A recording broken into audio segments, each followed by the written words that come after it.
Move the assembly, the lights out. This goes for multiple years. First thing you want to do is open the hatch.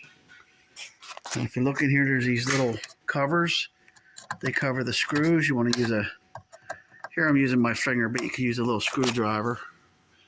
Open these up to get access. You want to use a real thin screwdriver. So I got something a little thinner here. Use a real thin screwdriver. Just pop them over, and inside there is a Phillips screwdriver head. And there's 3 of them, 1, 2, 3. I'm going to take them out.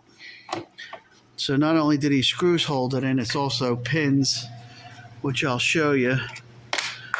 Some are hard. You got to watch you don't lose the screws. They're standard. They call them 7mm screws. Take them out.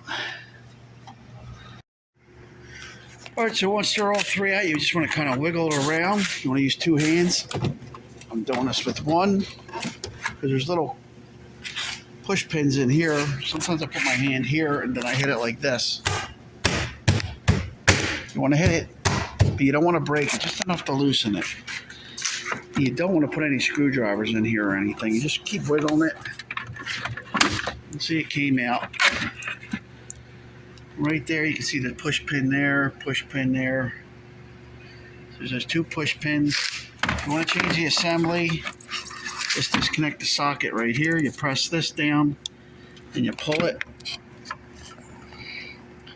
Easier said than done sometimes. Okay, and then if you want to change the individual bulbs, sort of like a Christmas tree, you twist it. Looks like there's quite a few bulbs in here. You twist them, you take it out, and there's the bulb. Each bulb, pull it right out. You can pull it right out, straight out of the socket.